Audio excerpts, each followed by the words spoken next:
Good evening to all. SKPCS academy में आप लोगों का स्वागत है।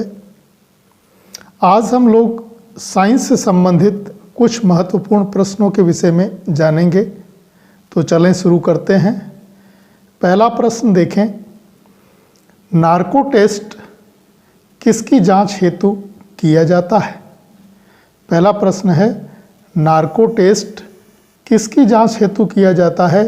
ऑप्शंस हैं झूठ पकड़ने हेतु, शरीर में ड्रग्स का पता लगाने हेतु, खिलाड़ियों द्वारा उत्तेजित दवा लेने की जांच हेतु, या निम्न में कोई नहीं। तो सही उत्तर क्या होगा? राइट आंसर होगा शरीर में ड्रग्स का पता लगाने के लिए नार्को टेस्ट किया जाता है। और अभी हाल ही में आप लोगों को याद आ रहा हो, शाहरुख खान के पुत्र आर्यन जो है वो ड्रग्स से संबंधित विभाग जो है नारकोटिक्स विभाग द्वारा उनको पकड़ा गया था। तो नारकोटिक्स जितने भी ड्रग का कार्यक्रम होता है भारत में, उसको कंट्रोल करने के लिए संस्था होती है NCB। NCB मतलब नारकोटिक्स कंट्रोल ब्यूरो। और नारकोटिक्स कंट्रोल ब्यूरो ड्रग्स से संबंधित मामले देखती है। नारकोटिक्स कंट्रोल ब्यूरो की स्थापना कब हुई? तो 17 मार्च 1986 को। 1986, तो ये ध्यान रखेंगे, 17 मार्च 1986 NCB नारकोटिक्स कंट्रोल ब्यूरो की स्थापना हुई। और ये संस्था जो है भारत में जितना भी जो ड्रग्स वगैरह है उनका जो है देख रेख या उनकी पकड़ा धकड़ी करती है। इस समय नारकोटिक्स कंट्रोल ब्यूरो के अध्यक्ष कौन हैं या महानिदेशक कौन हैं? तो उनका नाम ध्यान रखेंगे, सत्यनारायण प्रधान। सत्यनारायण प्रधान ये इस समय जो है नारकोटिक्स विभाग के जो है DG हैं या जो है महानिदेशक हैं। तो सत्यनारायण प्रधान NCB के महानिदेशक हैं। और NCB की स्थापना कब हुई है? 17 मार्च 1986 को हुई है। यदि झूठ पकड़ने वाली बात आ जाए तो इसको आप ध्यान रखेंगे, झूठ पकड़ने के लिए कौन सी मशीन का इस्तेमाल होता है? तो पॉलीग्राफ का होता है। पॉलीग्राफ, ये इस मशीन के द्वारा जो है झूठ पकड़ने के लिए इसका उपयोग किया जाता है। इसको लाई डिटेक्टर भी कहते हैं। Lie detector. तो लाई डिटेक्टर या पॉलीग्राफ झूठ पकड़ने वाली मशीन हो गई। इसकी खोज यदि पूछी जाए तो आप लगाएंगे जॉन लार्सन ने की थी। जॉन लार्सन ने खोज किसकी करी? पॉलीग्राफ या लाई डिटेक्टर की खोज की थी। दूसरा प्रश्न देखें, पांडु रोग किस विटामिन की कमी से होता है? पांडु रोग किस विटामिन की कमी से होता है? ऑप्शंस हैं B12, B7, विटामिन E या विटामिन K। तो निम्न में से किसकी कमी से पांडु रोग होता है? राइट आंसर होगा B12 की कमी से। वैसे B6 की कमी से भी पांडु रोग होता है। B6 इसकी कमी से भी होता है और B12 की कमी से भी होता है। पांडु रोग कहते किसको हैं? तो पांडु रोग कहेंगे पीलिया को। पीलिया या इसी को कहेंगे ज्वेंडिस। तो इसकी कमी से होता है। वैसे कहानी ये है कि पांडु महाराज विचित्रवीर्य के अंबालिका से उत्पन्न पुत्र थे। पांडु महाराज जो थे वो अंबालिका से उत्पन्न पुत्र थे। महर्षि व्यास के डर से अंबालिका का मुख पीला पड़ गया था, इसीलिए इनका नाम जो है वो पांडु पड़ा। चूंकि धृतराष्ट्र अंधे थे, इसकी वजह से राजा पांडु को बनाया गया। ऋषि कदम्ब के श्राप से ये पुत्र प्राप्ति में असमर्थ थे, इसलिए ये अपनी दोनों पत्नियों कुंती और माद्री, कुंती और एक पत्नी थी माद्री, तो दोनों पत्नियों कुंती और माद्री के साथ वन चले गए। वहाँ कुंती और माद्री द्वारा महर्षि दुर्वासा के दिए गए मंत्र के प्रभाव से 5 पांडवों का जन्म हुआ। तो पांडु रोग इसीलिए जो है नाम पड़ा है। तो पांडु रोग से तात्पर्य किससे होता है? पीलिया से होता है या ज्वेंडिस से होता है। और एक हमने महाभारत की आप लोगों को कहानी भी सुनाई पांडु महाराज की।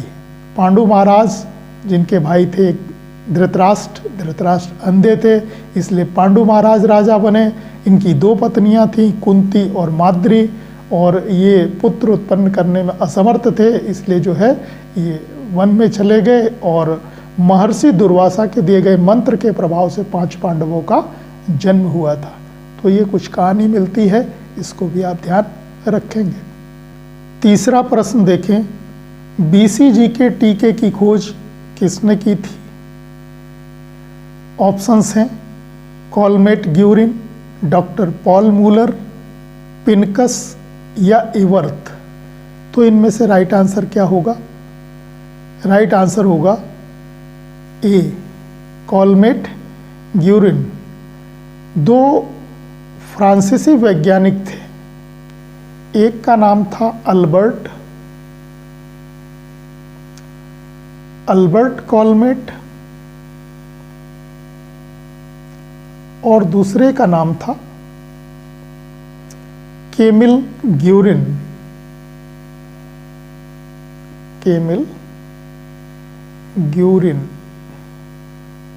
तो इन दोनों फ्रांसीसी वैज्ञानिकों के नाम पर ही इस टीके का नामकरण हुआ, कॉलमेट ग्यूरिन।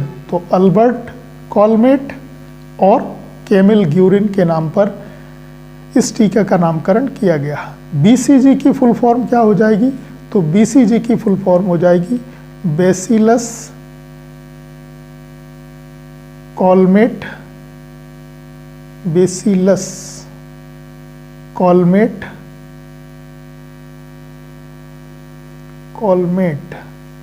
ग्यूरिन।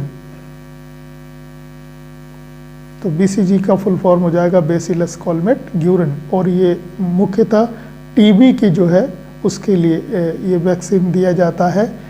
अल्बर्ट कॉलमेट और केमिल ग्यूरिन के नाम पर इस टीके का नामकरण हुआ। तो इसका खोज करने वाले कौन हो जाएंगे? फ्रांसीसी वैज्ञानिक हो जाएंगे कॉलमेट ग्यूरिन। चौथा प्रश्न देखें, मेंडलीफ ने आवर्त सारणी का आविष्कार 1869 में किया। वर्तमान में इसमें या इस सारणी में कितने तत्व हैं? तो मेंडलीफ ने आवर्त सारणी खोजी थी 1869 में। वर्तमान में इसमें कितने तत्व हैं?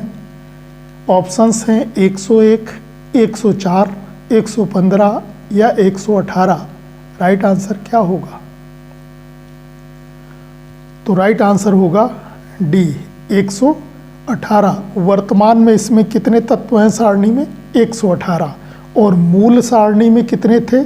तो मूल सारणी में तत्व थे 63 और वर्तमान में कितने हैं? 118 है। पांचवा प्रश्न देखें, शरीर में ऊतकों का निर्माण होता है। तो शरीर में जो टिश्यूज होते हैं वो किसकी वजह से बनते हैं? वसा से, कार्बोहाइड्रेट से, प्रोटीन से या विटामिन से? राइट आंसर क्या होगा? तो ऊतकों का निर्माण होता है प्रोटीन से। राइट आंसर क्या हो जाएगा? प्रोटीन हो जाएगा। छठा प्रश्न देखें, निम्नलिखित में से सबसे मीठी शर्करा कौन सी है? ऑप्शंस हैं सुक्रोज, ग्लूकोज, फ्रक्टोज या माल्टोज।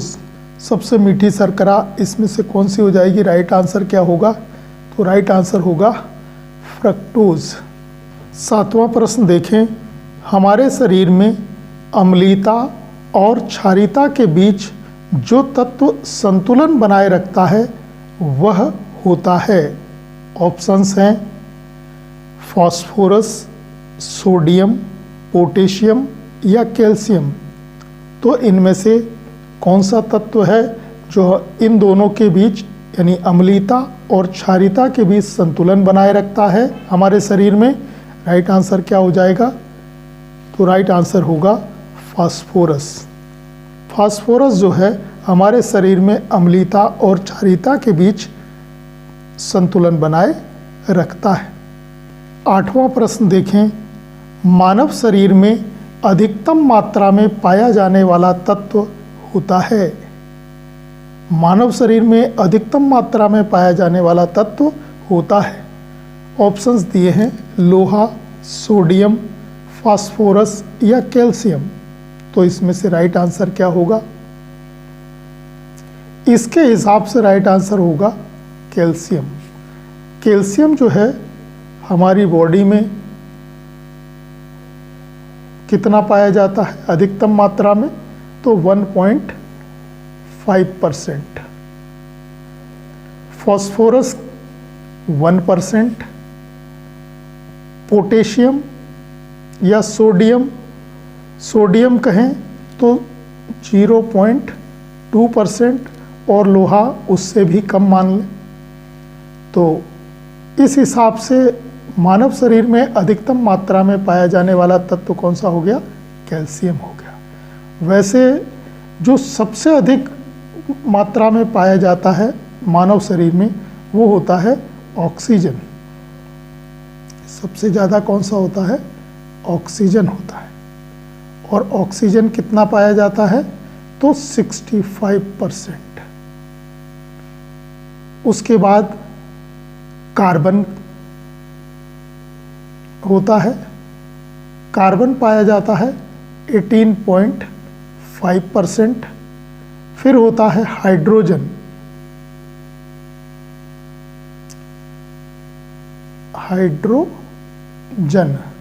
और हाइड्रोजन होती है वो पाई जाती है 9.5%। और उसके बाद होती है नाइट्रोजन। नाइट्रोजन का परसेंट होता है 3.2%। 3.2%। तो ये कुल मिला के अगर इन 4 तत्वों को देखें तो हमारी बॉडी में 96.2% जो है वो क्या पाया जाता है? ये 4 तत्व पाए जाते हैं, ऑक्सीजन, कार्बन, हाइड्रोजन और नाइट्रोजन। और ये वाले तत्व भी। तो इस प्रश्न के हिसाब से राइट आंसर होगा कैल्शियम। वैसे सबसे ज़्यादा कौन सा तत्व? ऑक्सीजन, उसके बाद कार्बन और तीसरे नंबर पे हाइड्रोजन, चौथे नंबर पे नाइट्रोजन। ये भी आप ध्यान रखेंगे। 9वां प्रश्न देखें, निकट दृष्टि दोष को ठीक किया जाता है। निकट दृष्टि दोष को किससे ठीक किया जाता है? ऑप्शंस हैं उत्तल लेंस, अवतल लेंस, समतल लेंस या फिर बेलनाकार लेंस। तो इसमें से कौन सा राइट आंसर होगा? राइट आंसर होगा अवतल लेंस। यानी अवतल लेंस से निकट दृष्टि दोष को ठीक किया जाता है। और निकट दृष्टि दोष में निकट की वस्तुएं तो सही दिखाई देती हैं लेकिन दूर की वस्तुएं स्पष्ट दिखाई नहीं देती हैं। तो इसमें इससे उल्टा अर्थ समझिएगा। निकट दृष्टि दोष का मतलब पास की तो ठीक होता है मामला लेकिन दूर का सही दिखाई नहीं देता है। तो निकट दृष्टि दोष में किस लेंस का इस्तेमाल? अवतल लेंस का किया जाता है। और दूर दृष्टि में किसका होता है? दूर दृष्टि दोष में होता है उत्तल लेंस का। तो दूर दृष्टि दोष को ठीक किया जाता है उत्तल लेंस से और निकट दृष्टि दोष को ठीक किया जाता है अवतल लेंस से। 10वां प्रश्न देखें, लाकजा किस रोग को कहा जाता है? लाकजा किस रोग को कहा जाता है? ऑप्शंस हैं टिटनेस, मलेरिया, डेंगू या निपाह। तो इनमें से राइट आंसर क्या होगा? राइट आंसर होगा टिटनेस। टिटनेस को ही धनुष टंकार भी कहते हैं, धनुष टंकार, या इसी को कहते हैं लाकजा, और इसी को कहते हैं टिटनेस। ये कुछ साइंस के महत्वपूर्ण प्रश्न थे। आज के लिए इतना ही। धन्यवाद।